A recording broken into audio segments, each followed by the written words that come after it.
I was going up the stairs and I was trying to like calm down, and I was like looking back and I could like see people's faces as I was going up the stairs, and people were like, I just remember this one woman, she like looked like she had seen the devil.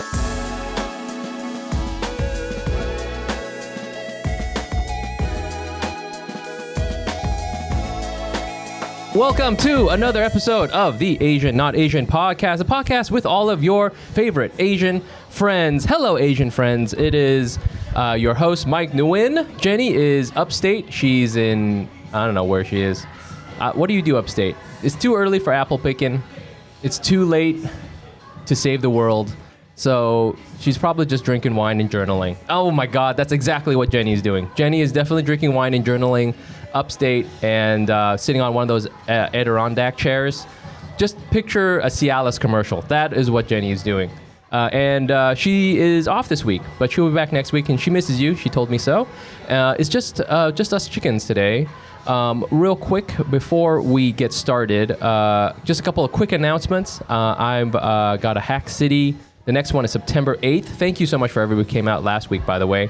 We got the next one September 8th. There's a special guest. Okay, I can't really say who.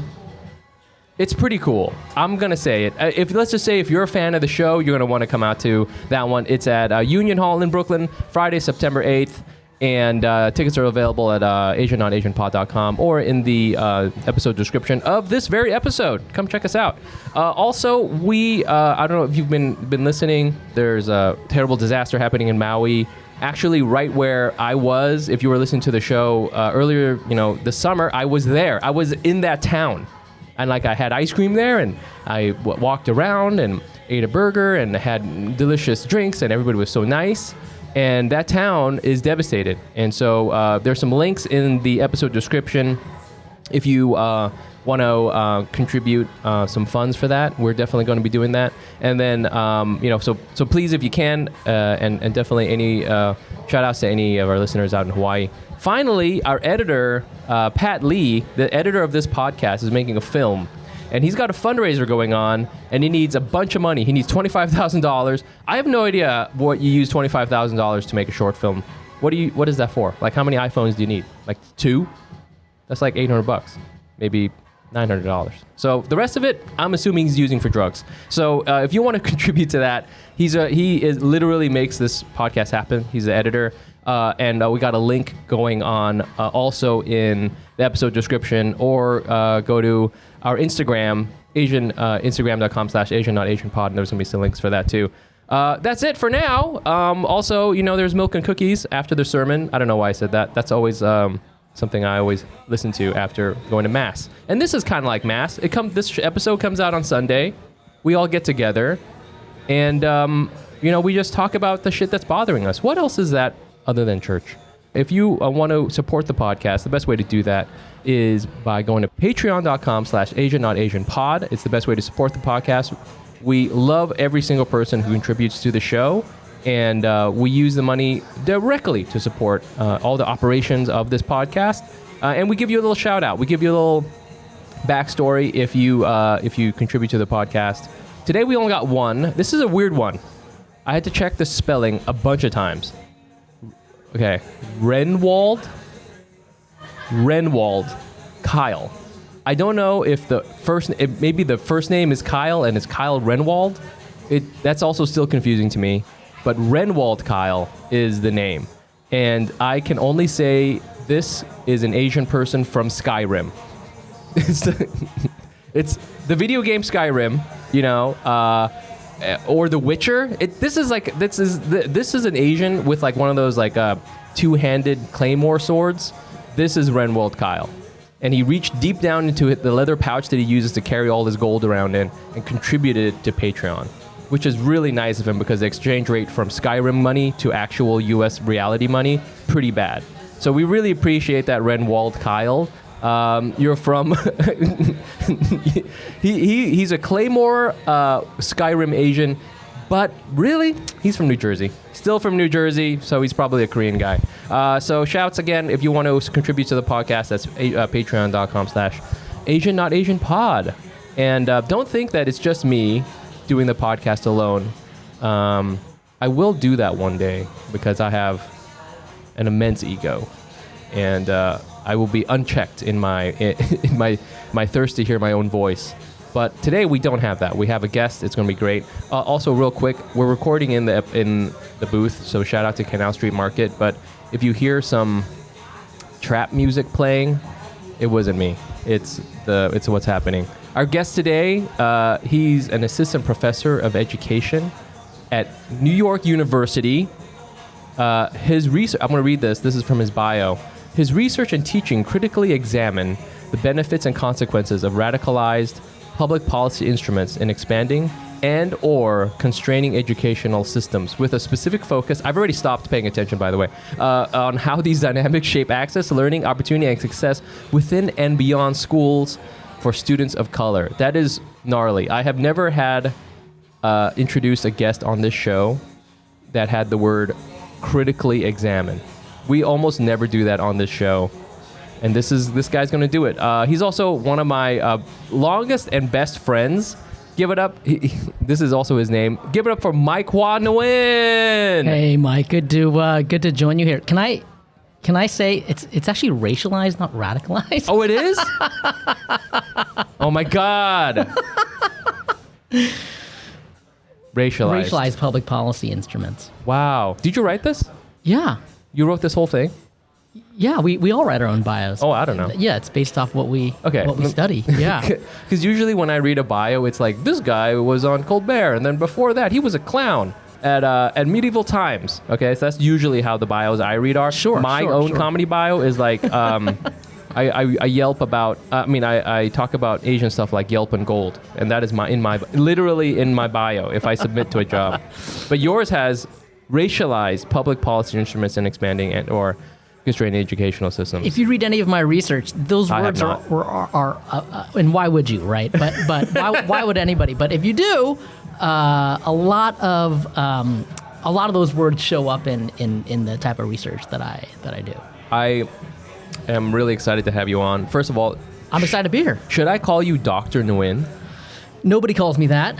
My students call me Mike. I tell them to call me Mike. Really? Yeah. You don't use the doctor? No. You went to school professor. for the thing. It's nice. Parents are happy, but no.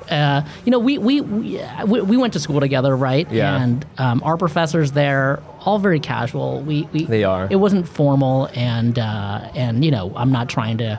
I'm trying to maintain that. Now, don't get me wrong. There are instances where I do use it, where my colleagues use it. That's badass. But and part of that is because, like for instance, I have colleagues who really insist on it, and some people go, that's weird," and I go, "No, I don't think so," because sometimes they are minoritized people, women of color, perhaps, yes. And so people treat them differently, and right. and they and so it's important to let folks know how they're educated, how they're trained, their expertise, right? And so, in the case of in the classroom, I'm pretty informal. I recognize that I've got some inherent privileges, and so I don't have to always use that. But there are places where, in formal settings, we will use it. But yeah. I mean, I think I think that makes sense that you don't use it. With your students, you want to build rapport with them and kind of show those values. I think I'm going to start calling you Dr. Nguyen. That's tight. Like in here, I'll just be, "Hey, Dr. Nguyen, blah, blah, blah." You had other professors on here with PhDs. Did you call them doctor too? I didn't. And now I regret not doing that. But I think for you, it'd be so cool to, first of all, we've known each other. We actually knew each other in college. That's right. Went to the same undergrad together. And then we were one of 3 Mic Nguyen's. There's me, Mic Nguyen. Yeah. And I was called Dancer Mike because I would dance. That's right. And then a very good dancer. Thank you. And then there's you, Mic Nguyen, who different people call you different things. Yeah. I called you Camera Mike because one time you wore a camera. Like that one time I had a camera, my dad's camera. One time I was like, "Hey everybody, I can print photos in a dark room," and then I got that. You got that. But the other people call you something else? Do other people, Mike Qua maybe? Yeah, they called me that. Yeah. Okay. Yeah. And then we have another third Mic Nguyen who maybe one day I'll get him on here. Yeah. And he has different names. I have him on my phone as Mike Noogie. like giving a noogie. That's right. That's right. Some people used to call him Thespian Mike. Oh yes, Thespian. Thespian Mike. He was the one. He was in like the Theodore Rice. He was in Theodore Rice. The Asian American comedy troupe. I almost wore my Theodore Rice shirt today. I almost wore it. But I was never in Theodore Rice. It was weren't. Yeah. It was given to me by a member of Theodore Rice, which I guess doesn't exist anymore. Yeah. I've heard that it doesn't exist anymore, which is a bummer. Total bummer. That's a fucking bummer. Yeah. I mean, if you cannot have, you can't support a Asian American art like theater thing at Berkeley of all places, where can we go? Well, so part of the argument, I don't know if this is right or wrong. Oh, right? okay. I could be completely wrong here, but I think part of the argument, at least what I heard from some friends, some of our friends, is there's progress being made, which is that Theodore Rice was created, right, because there was no space for Asian Americans to do comedy, to do improv, to do all those things. And then as we sort of been able to join other groups, be a part of the broader theater scene on campus, I think people found that they could join so many other things, and so they didn't necessarily need Theodore Rice. So some people call that progress, some people call that integration. My sort of position, I think, is if I could have it my way, I'd have both. Mm-hmm. We'd be integrated in all the other things, but we still have Theodore Rice because it's so special for us and for our communities. Right? Yeah. I blame Crazy Rich Asians for this, okay? There's too much progress happening. This is all... Slow it down. Harry Golding's fault with his amazing eyebrows. And now all of a sudden we don't have Theodore Rice anymore. Well, I'm going to call you Dr. Nguyen. I think that's just fun. It's fun to do. Nobody calls me that, but sure. You also, I was like trying to Google you very quickly just to like when I was writing your little intro there. And typing in Dr. Michael Nguyen, it's a horrible rabbit hole. There's so many. Too many. And I kept adding on more things. I was like, Dr. Michael Nguyen, New York. Dr. Michael Nguyen, like, whatever, professor. And I was still like, it would be like some random dude in Wisconsin or somebody who like, I don't know, grew up in New York, but now is like a orthopedist. And I was like, where the fuck is my boy? I think that's why I put my Vietnamese name in there also. Yes. So that way, like, a lot of what we have to do as professors is write and publish things. And so if I just did Mic Nguyen, then I get lost, right? But by putting in the Vietnamese first name also, it's sort of then you if you Google that, then it pops up right away. You know what it's like? It's kind of like how there's Michael B. Jordan. That's right. That's exactly it. You're like, oh, it can't be Michael B. Jordan, and now that's a very different person. That's right. So you're the Michael B. Jordan of Michael H. Nguyen. Without the abs, though. Without the abs. Without that little muscle thing. Well, thanks for joining us. I wanted you to have on the show because I've known you for a long time, and somehow. You are a professor, and I'm not saying somehow because I didn't think you could. I thought you could, but it was just more like you found yourself being a professor. And usually you listen to the show, and I like to think that people, maybe they don't get dumber, but they definitely don't learn anything. And so you and I had a couple drinks, and you really said some interesting things related to some stuff we've talked about on the show. And I was like, you know what? I'm gonna contribute to society for once, and I want people to learn a little bit because I learned a little bit when I was talking to you, and I thought that was cool. So, but first we're gonna fuck around, if that's all right. That's great. Yeah. First thing we like to do is a fit check. Do you do fit checks in your classroom? I don't. We don't. Do you teach undergrads? I only teach graduate students actually. Oh, okay. So I only teach usually students working on their masters or their doctoral degrees. Oh shit. I hope eventually I'll get to teach some undergrads. Yeah. I'm trying to figure out how to make that work. So I'm in a graduate school, so I'm trying to figure out how to make that happen. Got it. I would love to teach a class on like Asian Americans and Pacific Islanders and education. Well, I would love to have more fit checks in the classroom, and I think graduate school fit checks are going to be ass. Okay, and so undergrad fit checks I think will be pretty fire, especially at NYU. Huh? So this FYI. Okay, we're going to do a fit check. So I can go first. I'm wearing, of course, my Polo Ralph coffee hat. Best thing ever. I have on my what's the name of this company again? It's something Spooner. Rain Spooner. Rain Spooner. Rain, yeah. They make all these like ridiculous college shirts that have all this like kitschy design on it.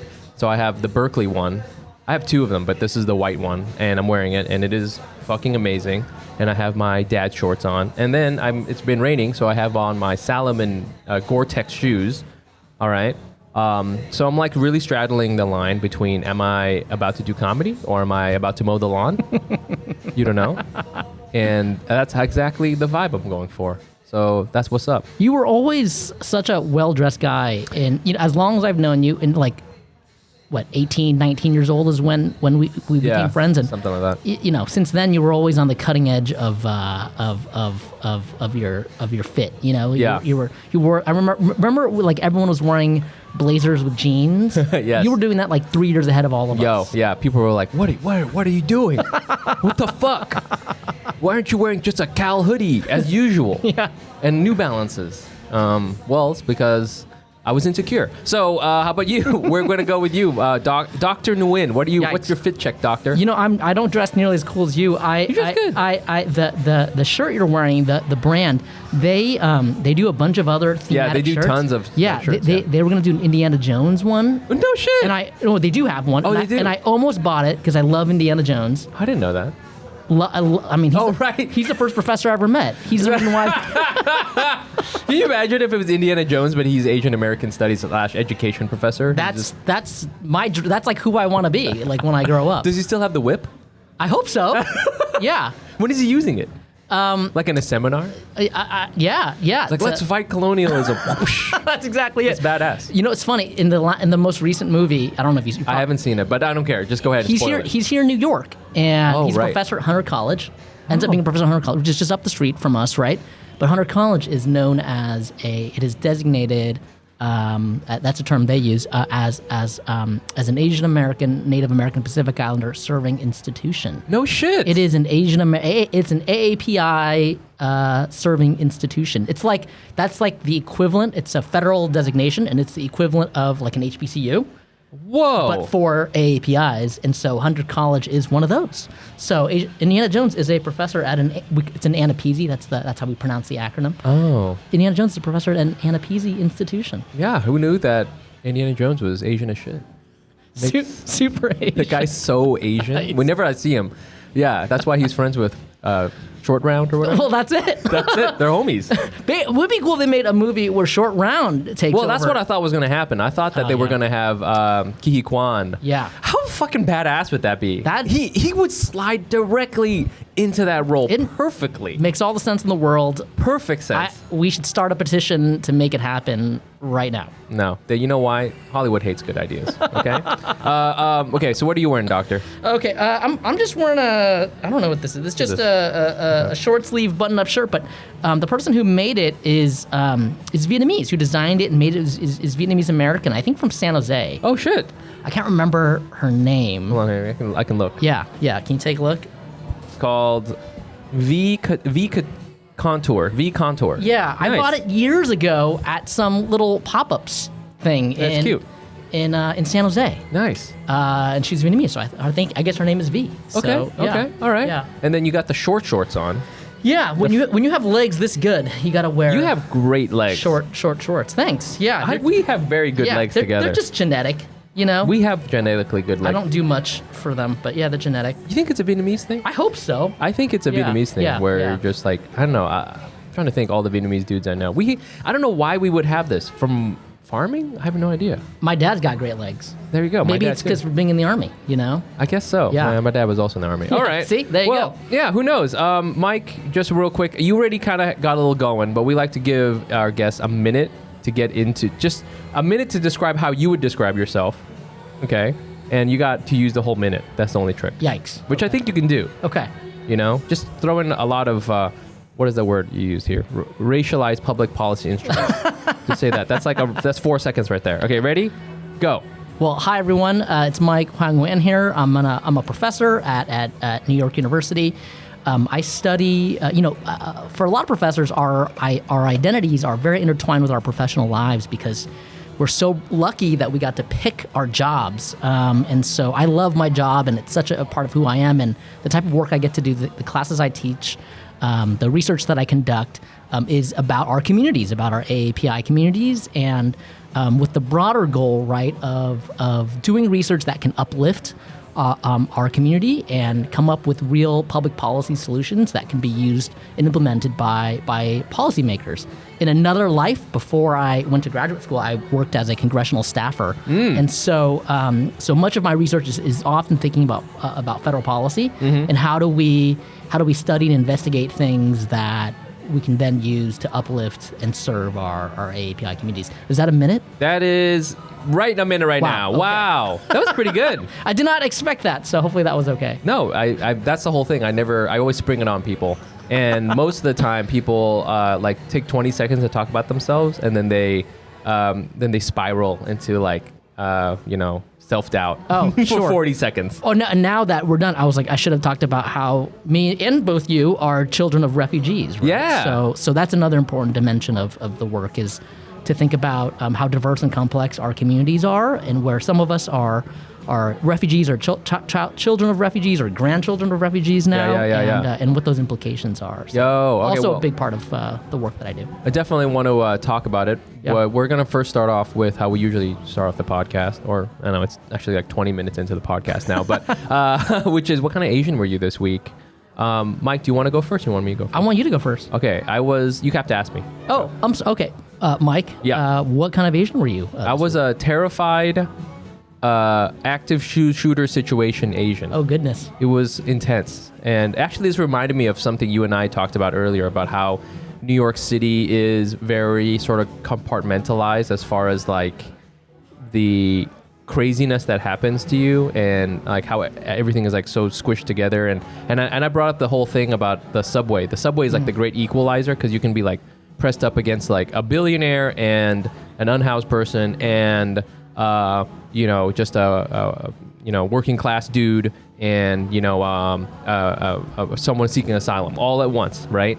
And so I was on the F train, and I pulled into Delancey Essex, which is right over here, and I'm sitting there, and it's rush hour. Okay, so I'm like, hey, I'm headed home, and I'm sitting there, and I'm just kind of like daydreaming, and this like a couple people run out of the car, out of my car.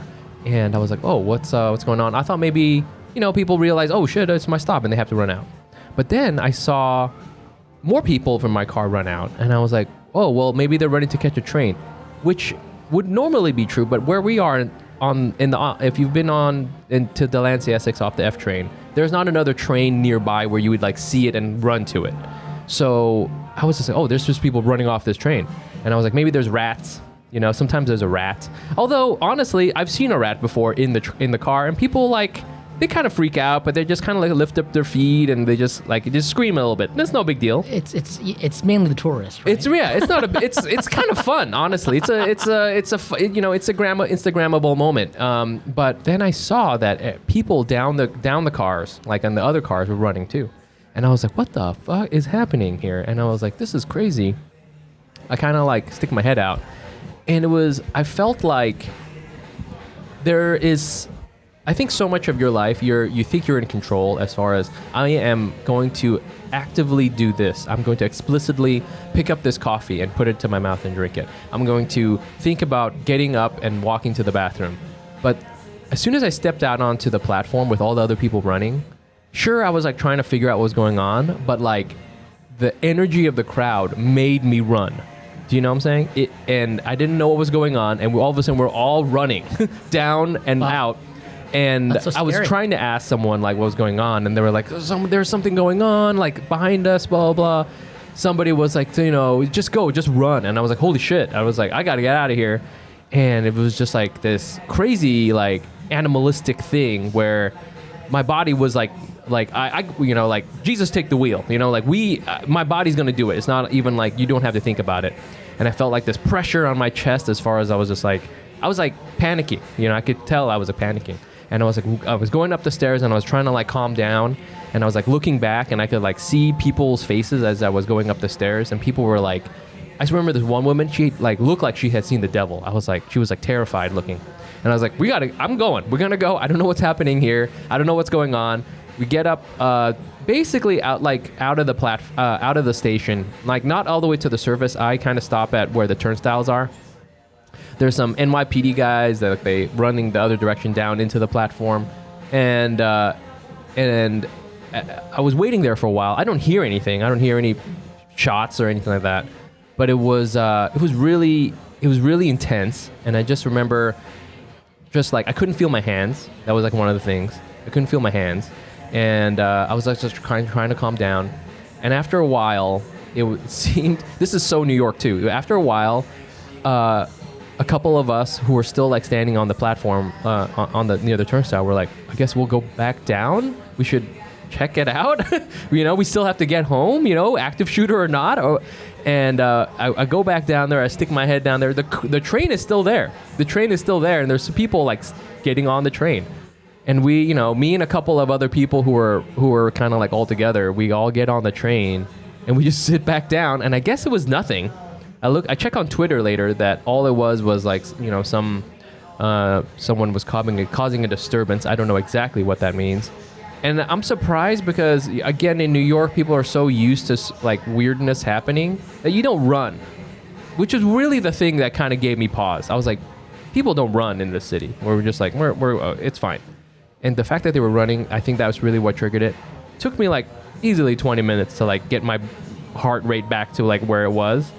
And it was just like crazy, man. I thought it was like very surreal. You know what it felt like? I don't know if you ever had a nightmare where the world is ending or like a zombie apocalypse is happening, where it was like, oh shit, this is real, this is happening. It felt like that. I was like, oh shit, it's my turn to go through the active shooter thing. It was like American rite of passage now. I'm like, oh, I gotta go through the active shooter thing. And I didn't think I would, even if it was, I mean, in retrospect, it wasn't real, but at the time I thought it was real. I didn't feel like I was in danger, my life was in danger, but I definitely felt like, this is horrible. This is a horrible situation. I don't like this at all. I need to call my wife immediately. That was the main thing I was thinking about. But yeah, that was me. Not very funny, but very American. Let me tell you that. Very scary. Yeah, it was too American. Yeah, it was real gangster, man. Oh my God, I'm so sorry. That's so scary. Yeah, dude. I'm glad that there wasn't an active shooter. Yeah. And everyone, I think, is okay. It seemed okay. It seemed okay. I don't know. I mean, later on, as we were like pulling out of the station, I just saw the cops just like milling about. So I was like, all right, it seems it's fine. I didn't even see them. I didn't see anything unusual happen except for everybody panicking. I didn't see any like person doing anything. So what's scary is like sometimes if that happens, like people might fall and run over each other. I mean, like that, Yeah. That's the main thing. Yeah, that's really scary. So I'm glad you're okay. I'm glad everybody okay. Yeah, it was real gnarly. Can I say too? And people who listen to the show will get ready to roll your eyes. I think my jiu-jitsu really helped me. Okay, because honestly, it felt like I was competing, and there's a thing when you compete, it's called an adrenaline dump, and it felt just like that. It was just like that, where it's like I couldn't feel my hands. I didn't have any minor motor skills. I remember people were videotaping, like on their cameras. Yeah. And which also added to the surrealness. Yeah, which is like your instinct is instead of to escape, is to whip out your phone and start recording. Well, I was like maybe I should record too in order to I don't know, just like get more evidence. I have no idea. I remember thinking I could not figure out how to use my phone. I was holding my phone. Yeah. And I was looking down at it, and I was like, how does this work? I couldn't do it. I didn't have any, I only had my gross motor skills. I had run northeast, southwest, and maybe jump and duck under a boulder. Yeah. That was it. I didn't have any access to any of my like fine motor skills. It was like so weird. Wow. Yeah, man. Yeah, that's so scary, man. I'm glad you're okay. I'm glad it wasn't actually an active shooter incident. Man, that's scary. Yeah. I don't know how to respond to that. That's so scary. No, But I'm glad you're okay. I'm okay. I've lived here, 14, 15 years, and again, it just reminded me of kind of like, because you've just moved here maybe like a year or so ago. About a year ago, yeah. Yeah. Have you had any like real gnarly subway situations? No, none. Okay, that's good. None. Great. Yeah. It's just been felt like every other single time that I visited as a tourist before I moved here. Yeah. No real issues or incidents. Wow. I know. Feel really lucky. That's scarier than what I went through, I can't believe it. The city. I don't know the city anymore, man. Mike, what kind of Asian were you this week? Dr. Nguyen, what kind of Asian were you this week? What I'm going to say is way more lighthearted. Oh, perfect. Yeah. I was a Star Wars Asian. I did. Okay. This week. Yeah. So, yeah. but to be fair, I think like every week I'm a Star Wars Asian. Yes, yes. So if you go into like my office, I've got like Star Wars posters. I've got Star Wars toys. There's a picture of me and Darth Vader like hung up in a frame. Like, you know, people like you and Darth Vader. Yeah, me and Darth Vader. Where did you get this? Well, at Disneyland. You know. Oh, okay. You know, but you know, like people like in like you go into their office and they have like a picture of like them and like President Obama. You know, and like I have a picture of me and Darth Vader framed up, like you know. Wait, have you ever met Obama? Yes. You have? Yes. Did you take a picture with him? Yes. And I took my dad too. So it was he was visiting California, and so I got an invite, took my dad, and we went to the airport and saw Air Force One land. Oh, no shit. Yeah. It's like the coolest thing ever. Air Force One lands, comes around, he comes down the stairs, walks up, shakes everybody's hand, shook my dad's hand. That's what I really cared about. Met him very briefly, like seconds, right? But really cool experience for my dad. Whoa. So cool where 2 weeks later, then Vice President Joe Biden was visiting. Yep. And I asked my dad, do you want to go meet then Vice President Joe Biden? And he said, no, it's okay. I already met the president. Listen, I may have beautiful, ageless Asian skin, but when you get to be my age, you do worry about some things. You worry about things like thinning hair. And if you're worried about thinning hair, I want to tell you there's help. There's Nutrafol. Nutrafol is the #1 dermatologist recommended hair growth supplement, clinically shown to improve hair growth, visible thickness, and visible scalp coverage for men and for women.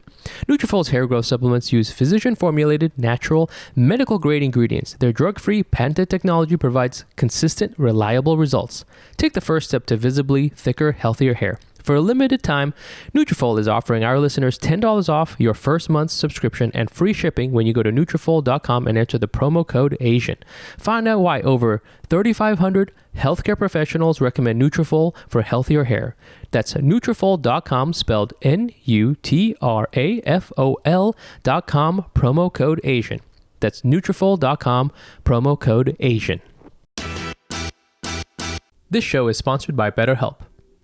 Sometimes in life, we're faced with tough choices, and the path forward isn't always clear.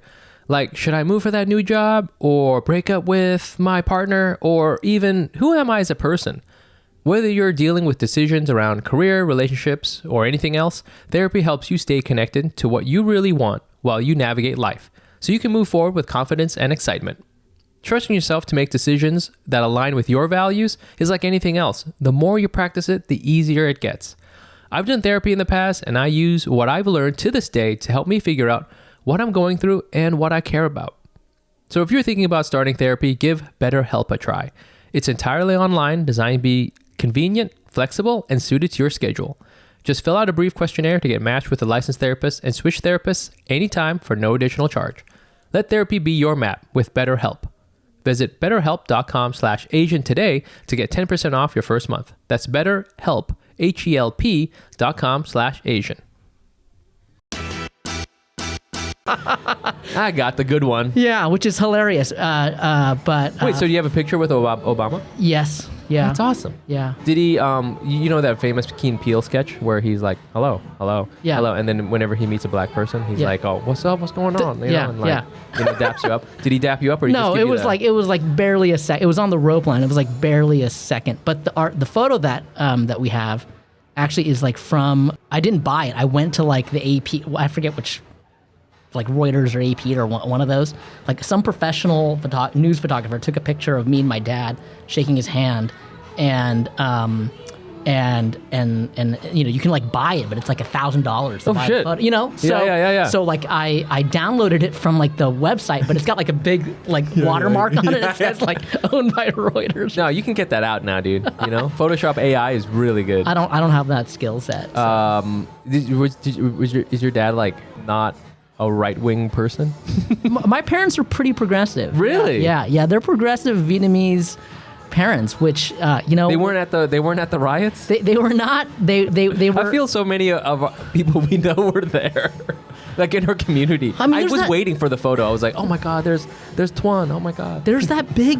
Unfortunately, there's that picture in front of the Capitol Yeah, with yeah, like yeah. a guy in a giant South Vietnamese Yes, flag. yes. Yeah. Yeah. It's horrible. Yes, but you know the Vietnamese food was probably pretty banger that day. Oh yikes!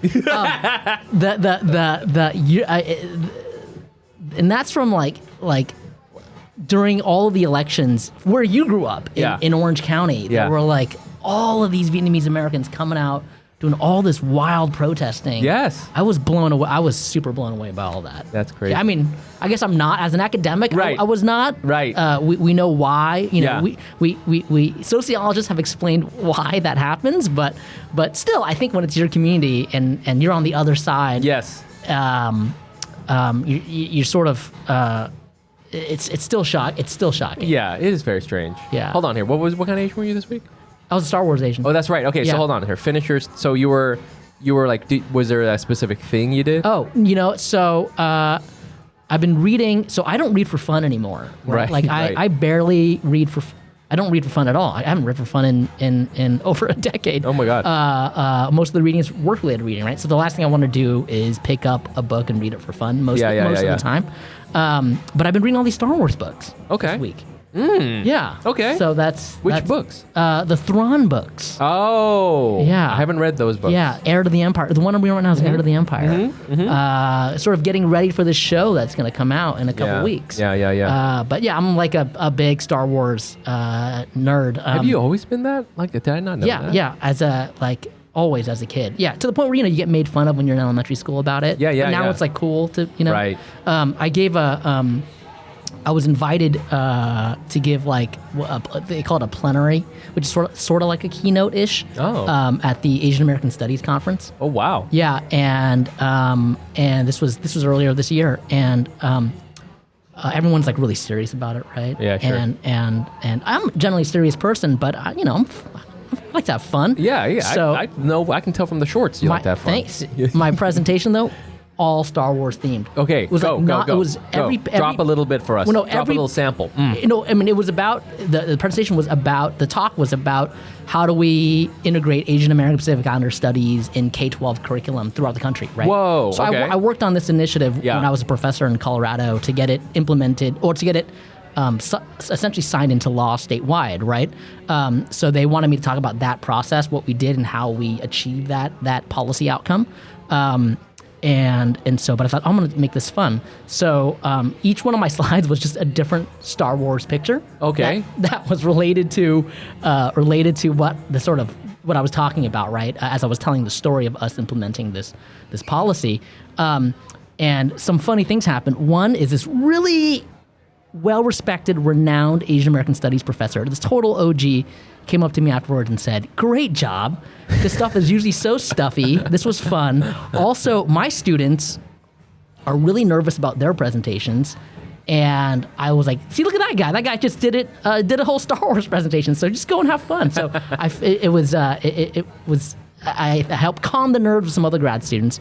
And then this other person came up to me and said, "That was really fun. I love Star Wars.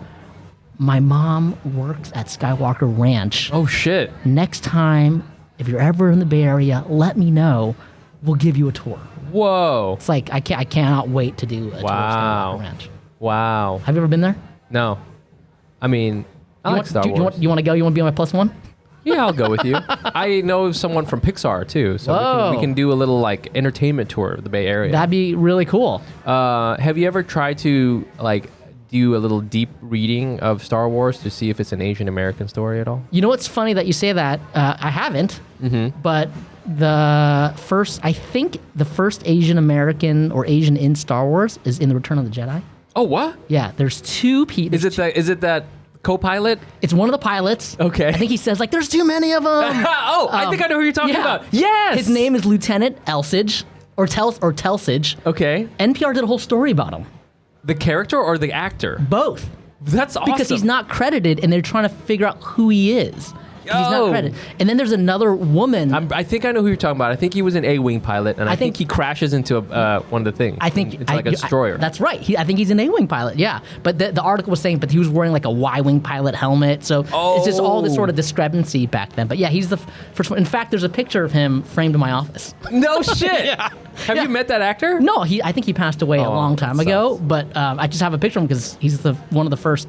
There's another person who was in the scene before him in Jabba's palace, but she plays a different species. I can't remember the name. Oh, I see. So it's like technically she's not. Yeah. She's Asian, I guess. Asian. Yeah. Because you know who I'm talking about. You know so Lando Calrissian. Yeah. He flies the Millennium Falcon during Yeah. the final assault. Yeah. And he has a co-pilot who's like an alien. Yeah. But that dude looks Chinese as shit, man. Oh no, Nee Nublum or something like that. He's like, I think the actual voice actor is speaking an actual language. I don't know which one it is, but in order for it to make it sound. But I think he is speaking an actual language, not an Asian language. But I don't know. Just look at him. Look at that guy. Look, he's like, He's the Star Wars Uber driver. He's like, where you going? Where you go? The Galactic Core or whatever. And that's awesome. That's him. He's Asian as shit. I think there's some problematic stuff too about it, which is I think like the Ewoks are based off supposed to be Filipinos. Oh, what? Real? Like apparently the language. I could be completely wrong here. So I hope I'm not spreading myth. But, no, that's funny. But like that's supposed to be part of it too. So I mean, there's definitely so much racialization in Star Wars. I mean, so then in the prequels, like the Trade Federation guys. That's right. Those guys, like there's something Asian-y about them. Yeah, they have like a Fu Man, like, yes, Yeah, they're like, oh no, we need to change the credit. Like you're definitely channeling like upset Chinese restaurant manager. You know, like him, right? But what the sort of interesting thing is that sort of we're seeing it's almost like if you look at it, you study it as a race person, a race scholar, you see it sort of change over time to now where we're gonna have some new, it's essentially we see progress, right? Sure. Particularly with our communities, where we're going to see a bunch of Jedi that are Asian. That's awesome. In this new show coming out next year or something like that. Is it this is based on the Thrawn? No, like thing? Another show. Oh, another one. Yeah, where it's the guy from Squid Game's going to be in it. He's going to be a Jedi Master. And then that other actor who's in The Good Place, I think. Okay. Mandy. Yeah. I don't know. I forget. Okay. Yes, I know what you're talking about. He's like Filipino. Yes, the Filipino dude. Yeah. Yes. Yeah. Yes. He's gonna play a Jedi too, I think, or something like that. That's awesome. There's rumors like Keanu Reeves is gonna be in it. I mean, playing like a dark Sith Lord. That's rumors. I don't know. Wow. I'm just spreading. You're spreading rumors, I should not be spreading all the Star Wars rumors. I didn't realize but that. George Lucas, if you listen to this, please, I want to be your friend. I mean, like the whole thing about the Jedi is very like Asian based. Totally, it's based off samurai movies. Yeah, right, exactly. Yeah. And the first Star Wars is based off of Hidden Fortress, Kurosawa movie. That's right. It's about time. Big inspiration. Yeah. Man, I'm gonna look up this A-wing pilot now. Yeah, because I remember seeing him as a kid, and I wasn't like sort of like really aware of representation at the time, but I thought it was cool. And then I was like, hey, he died. Nice. Yeah. Respect. For the rebellion. For the rebellion. Yeah. And in like a badass way. He's like, ah! I mean, what a hero. If you were a starfighter pilot, how would you want to go out?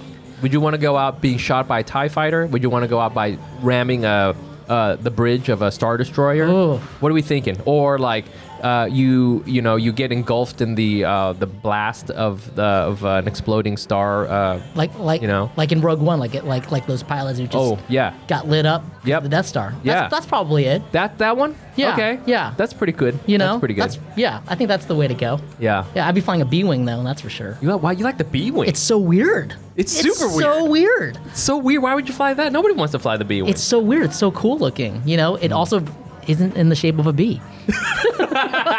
It's like a T-wing. Yeah. Why don't they call it a T-wing? Exactly. They dropped the ball on that one. But it's really cool. Okay, fair enough. All right. Well, I hope you people are learning a little bit here. But now we do want to get into the kind of education part. We've been talking about Star Wars, which I think is very interesting. But you had this really interesting. Okay, so a couple of weeks ago. I don't know how even to set it up because I'm so I'm almost over this topic, but not Asian American. It's like race conscious admissions. Sure. Got sort of struck down and by the Supreme Court, that there was a decision, and I don't know all the ins and outs of it, but I think a lot of times Asian Americans, and I tried to talk about this, when we were talking about that decision a couple of weeks ago.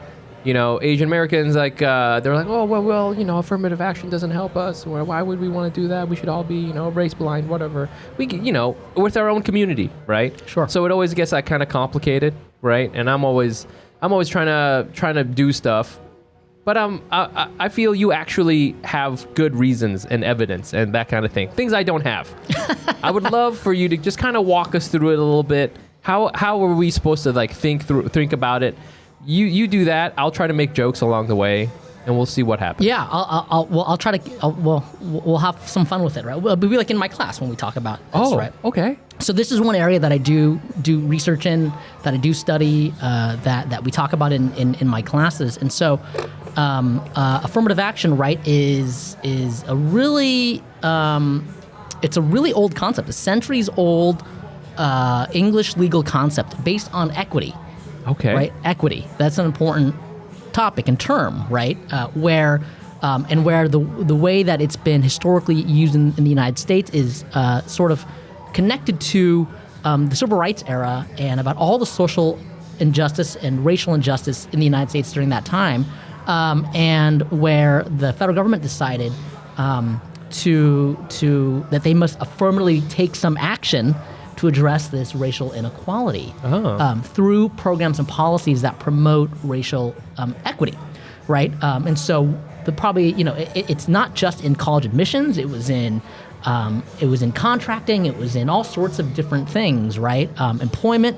But the way we sort of think about it today, when anybody ever throws out the word affirmative action, they're thinking about college admissions, right? That's sort of in the zeitgeist, right?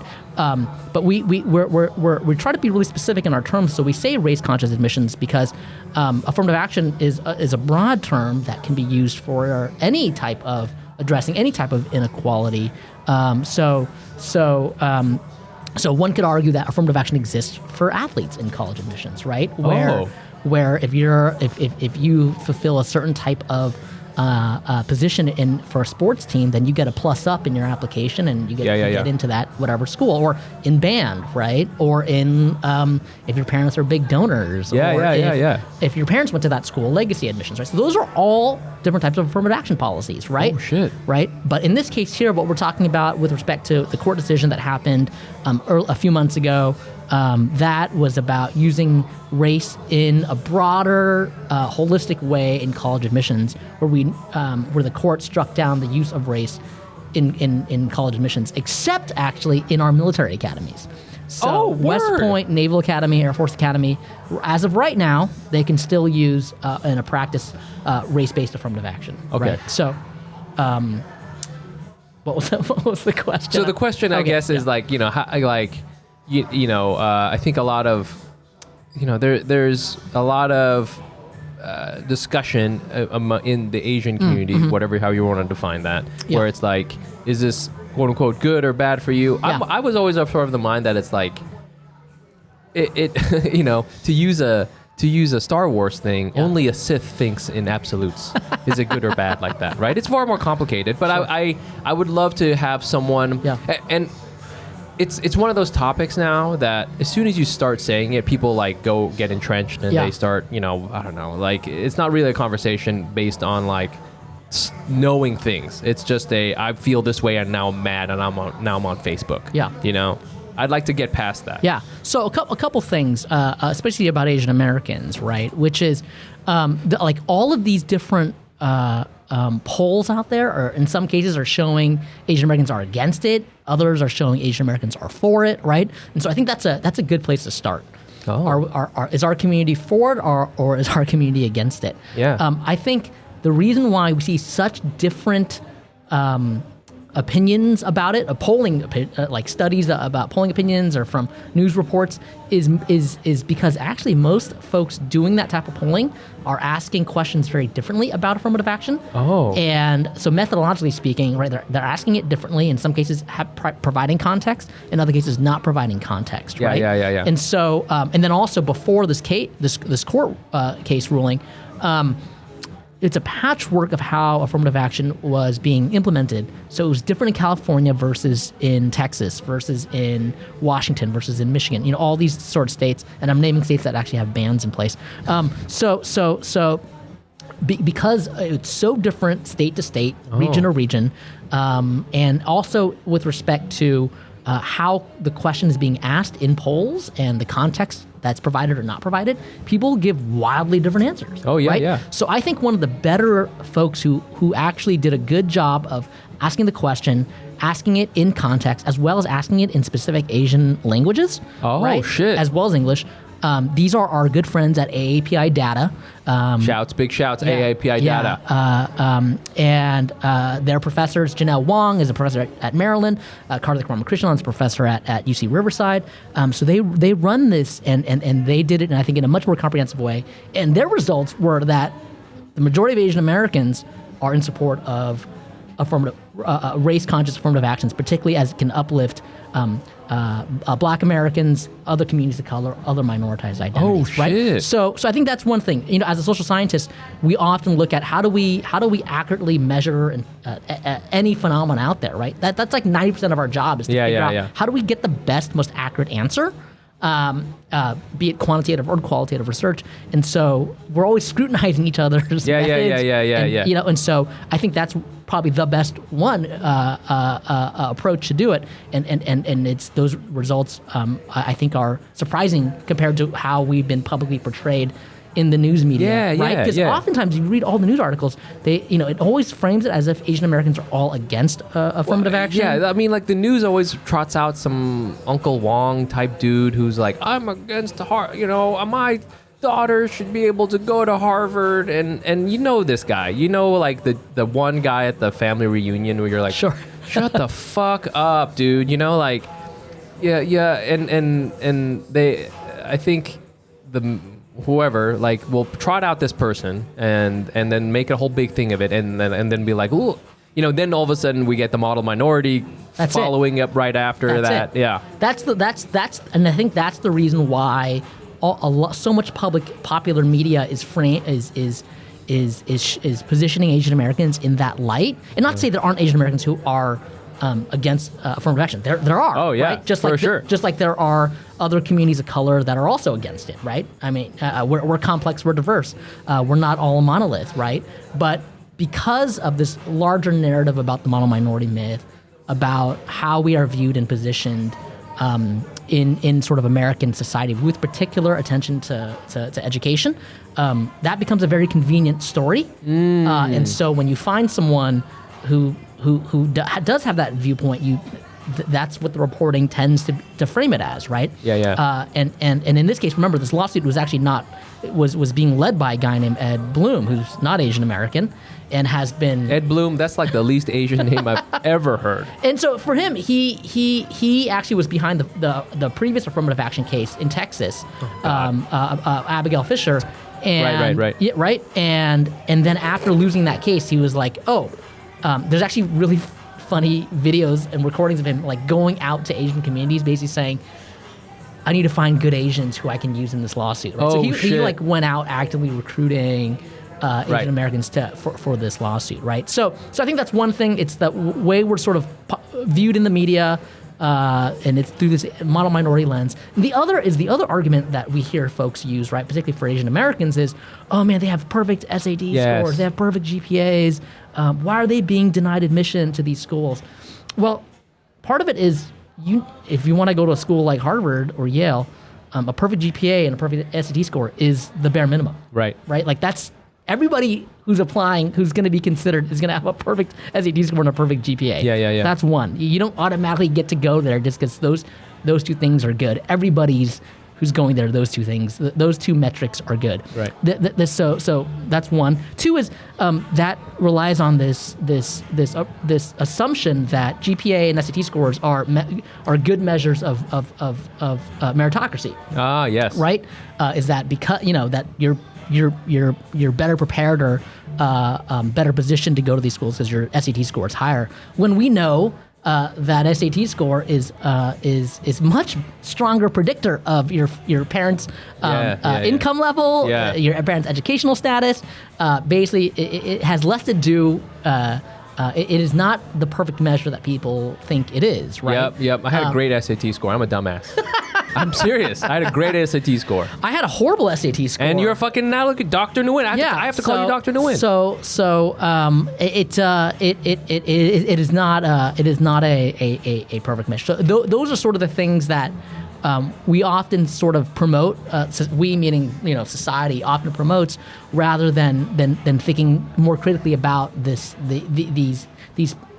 something like the SAT or the GPA I think the argument is always like, oh, well, the quote unquote best person should go into whatever, Harvard or Yale or, my whole thing was like, why are we always talking about Harvard and Yale? That's like they have terrible sweatshirts. So like, let's just go to these, Cal State San Luis Obispo. So like, I think, how do you respond to like that? I guess like people saying, well, the people who are getting from affirmative action, they're not as good, quote unquote, not as good, and they're taking a spot from someone who is quote unquote a better student. That's a really great point, right? So and to what you were saying earlier, we spend way too much time talking about Harvard and Yale, right? Like they account for such a small percentage of most students in higher education.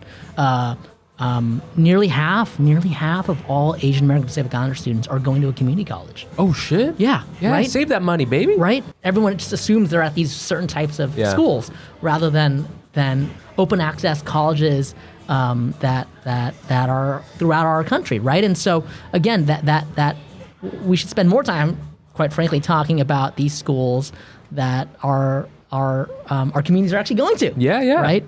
So that's one big thing. The other thing about sort of taking a spot away, this is sort of the big difference between, the big contention between folks who are pro and against affirmative action, right? Sure. The folks who are against it often say it's a zero-sum game. If you take one spot, then there isn't another spot.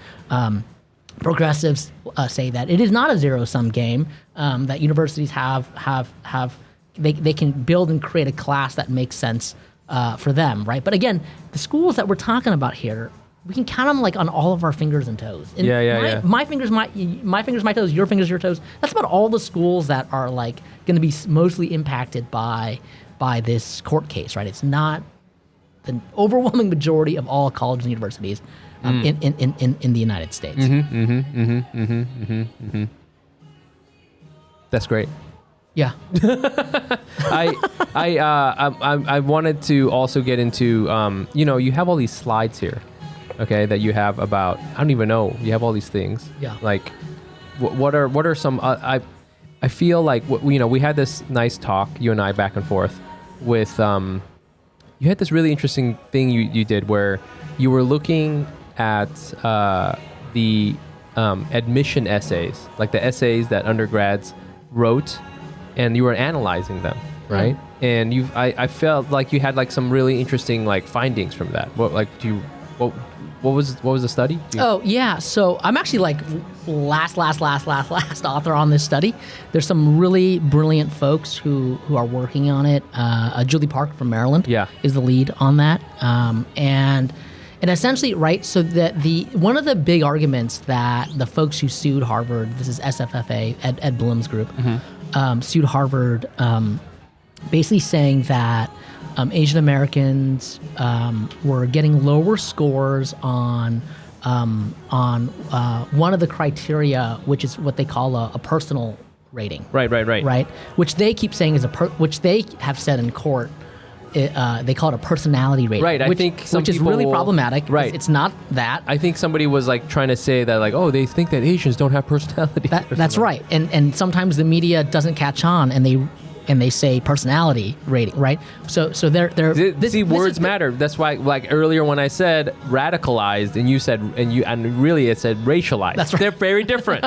Personal and then personality; those are different things. Yeah. Okay, continue. Yeah. So we know that they, like they hired really smart, expensive lawyers, and so the assumption is then that they were intentional in using that. It's saying personality instead of personal, right? Like that's not a mistake. Yeah. A top lawyer who's billing tons of money is going to make, right? And so we can assume that's intentional, right? Because they're trying to build a narrative about them saying Asian Americans are all bland and don't have personalities, right? Okay, but it's really a personal rating that's based off a lot of different indicators, one of which are letters of recommendation, right? And so what our research is looking at, and other people's research, the broader research community, and the reason why I'm talking about all this is we wrote an amicus brief for these court cases where we essentially examined all the research in these areas and presented it to the court. And so what a lot of the research says, and some of it, much of it, not my own, but what the broader research community has found, right, is that Asian American students, they're more likely to go to public schools, high schools that is, than private schools, right? Sure. And so when you go to a public school and you want to apply to one of these highly selective institutions, you need letters of recommendation.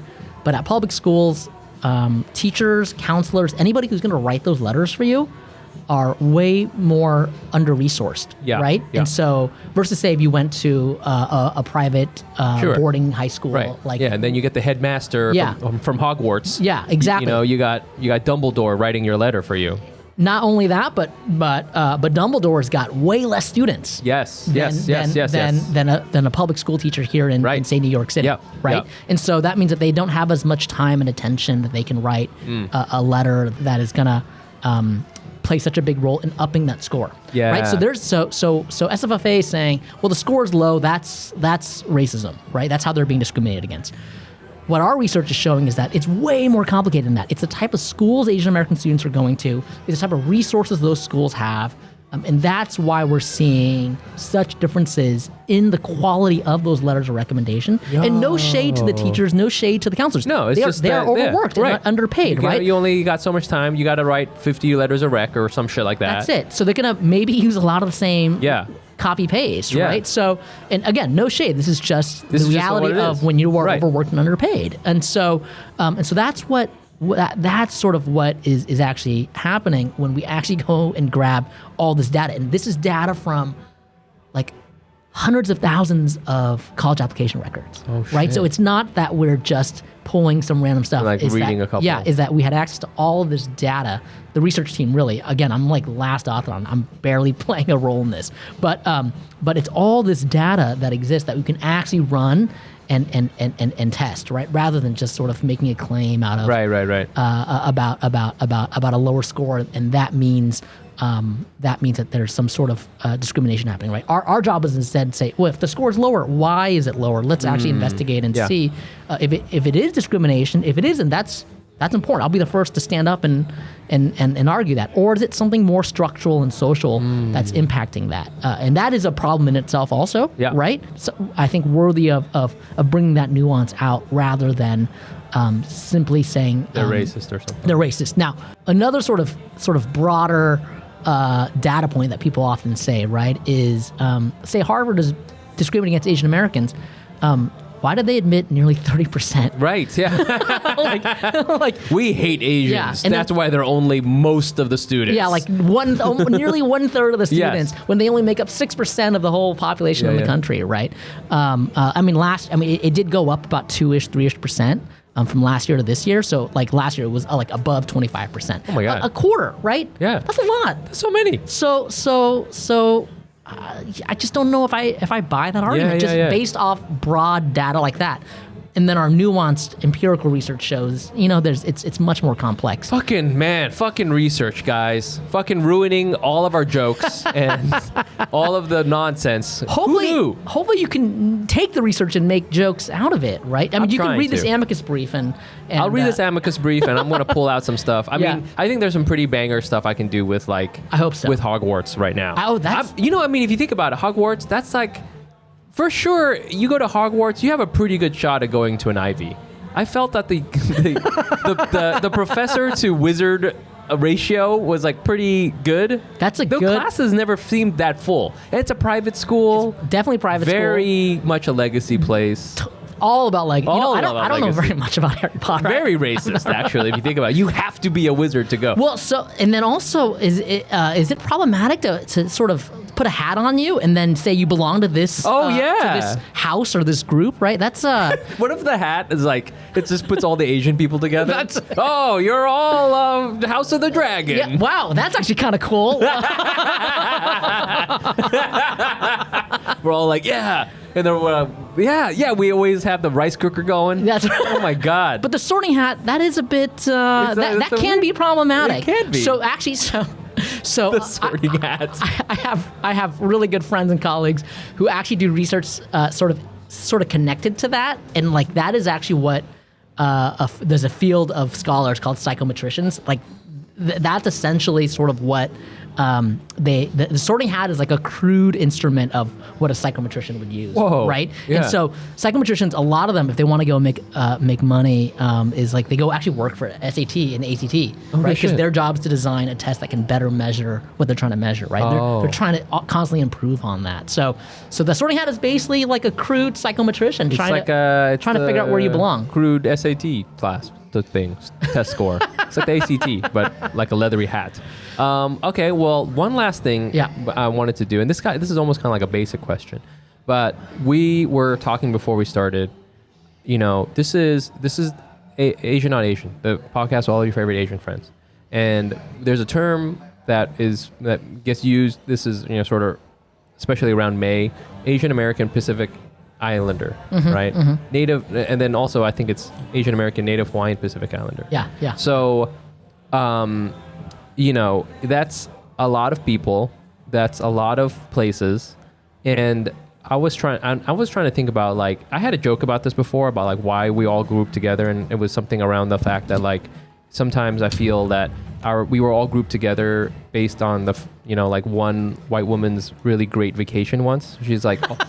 Like the Thai people and the Tahitians, they were great. They have amazing beaches, and we're all together in 1 month. We do have good beaches. We do. Yeah. And so I was like, is that why we're all together?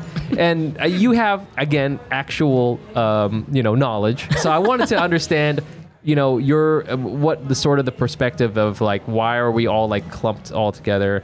Is it, even though we're like, you take me, you take a Samoan.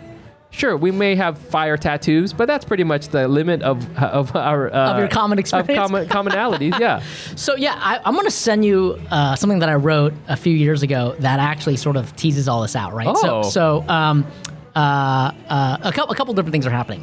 One, which is there are sort of one instance where we collectively decided to come together, right? Asian Americans, Native Hawaiians, Pacific Islanders decided to come together because. In some cases, we did have some similar experiences. Militarization of our homelands, or colonization of our homelands, which is a kind of vacation. There's a bunch of white people on a boat. They land on your shit, and they're like, "Yo, we're gonna hang out here for a while." Right. So, I mean. Filipino Americans could say that's sort of their experience, right? Same thing in the Pacific Islands, right? Yeah. We could argue with the French in Vietnam, right? Yeah. So not argue that. I mean, that's documented history. Yeah, that's for sure. So we have some similar common experiences there that impact why and how we came to the United States. Sure. Right. So we share some common experiences. And so that brings us together, and so we want to advocate for some similar policies. On the other hand, right, other people are racist, and so they so they racialize us as all the same because they can't tell the difference between you or a Samoan person, right? And so they racialize you as the same. Yeah. So two things are happening at one given time, right? Our communities are collectively coming together to say that we have some common experiences. And we want to work and advocate collectively in a pan-racial, pan-ethnic way to uplift our communities. On the other hand, we're being racialized in negative ways, in similar ways, and so that effect is happening, right? So, but then at the same time, right, another complex thing is that we are also all so different. Yeah, and we want to celebrate the differences amongst our ethnicities. We want to celebrate the beauty of that, and so we want to be able to disaggregate who we are. Yeah, right. Yeah. And so, sort of what I argue is that you don't have to be. It doesn't have to be one or the other. It can be both at the same time. We can come together in pan-racial, pan-ethnic ways, and we can also talk about the diversity and complexity and beauty of our communities at the same time. We can live, both coexist currently, and they should, and everyone should get over it, right? Unfortunately, they don't. Even in the Supreme Court case, Justice Gorsuch wrote at length about all of this, actually, about the categorization of Asian Americans and Pacific Islanders, and how he's saying it doesn't make sense, it keeps changing, and because of all that, we shouldn't have essentially racial categories, right? Justice Alito wrote the same thing in the Fisher II dissent. And so... They said that? Yeah. They're like, these kids keep changing the thing, and like, we don't know what to do. Well, he basically wrote, like, in the Fisher II dissent, right, he wrote...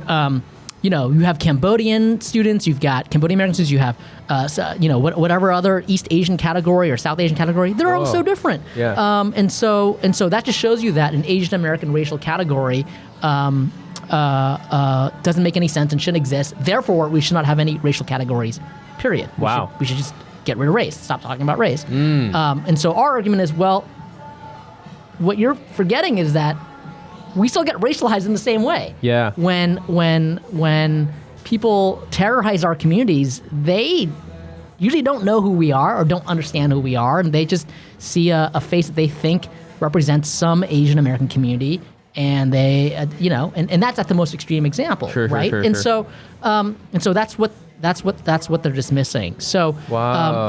But the sort of federal policy is, at one point, the federal government categorized Asian Americans, at the time they called it just Asian Pacific Islander, into one broad category. And then it wasn't until the Pacific Islander community really advocating for the fact they were being invisibilized and being sort of absorbed in this broader Asian category. Because if we go out and we keep saying Asian American Pacific Islander, but we forget, we don't include any Pacific Islanders in what we're doing, then we're invisibilizing that community. Yeah. So they were like, we want to be intentional in advocating for ourselves as our own separate racial category.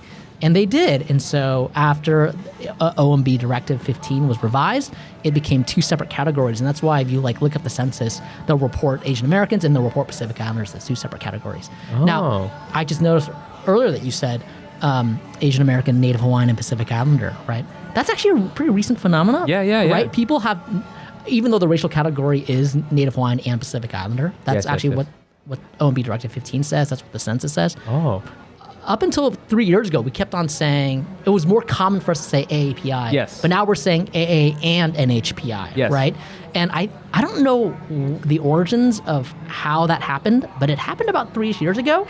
And what I did notice was the Biden administration started saying AA and NHPI, and then everyone else followed suit really fast, including me. Yeah. At least it makes sense. At least that's why I changed, that's right? why I started. So you can see that all this is connected to public policy, right? Is that these racial categories sort of are created, are dissolved.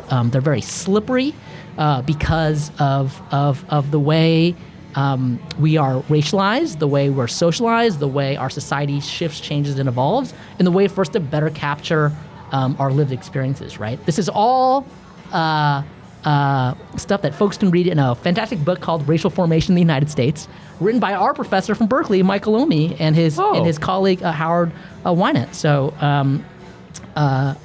did you ever take class with Michael Omi? No. Man, he's great. He just retired. Oh, shit. And he's the best. Wow. Yeah. Can I shout out to Michael Omi? Shout out, big shouts to that guy.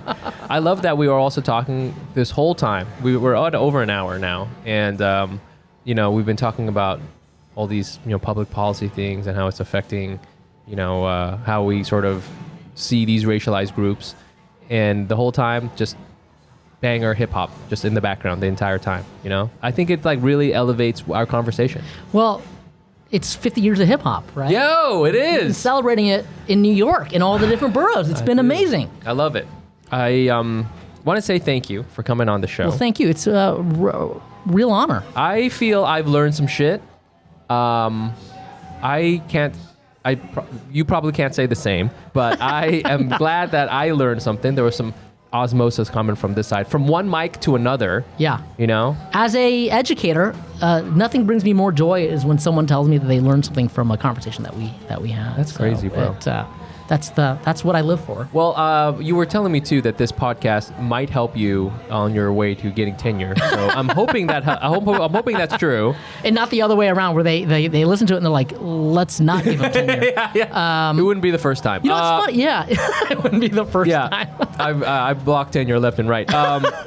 Well, thank you again for coming on.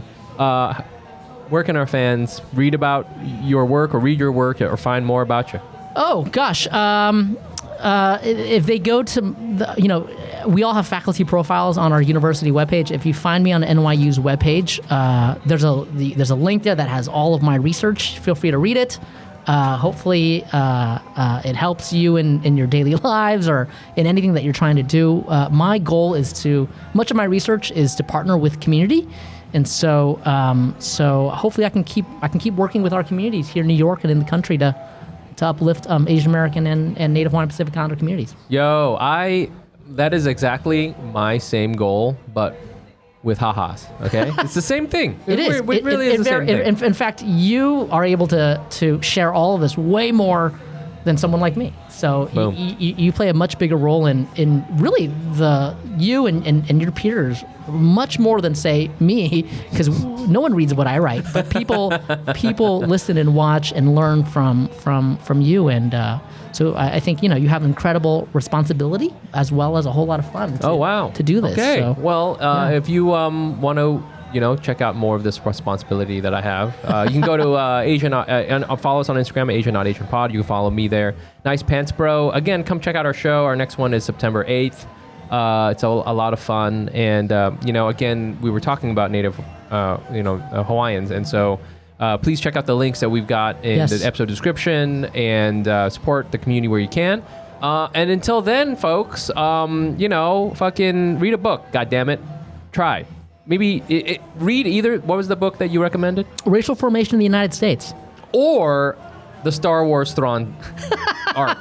One of those two. Read one of those two. Both are good. Both are good. And both talk about race. Both talk about race. All right. We love you. Bye. Bye. Thanks so much.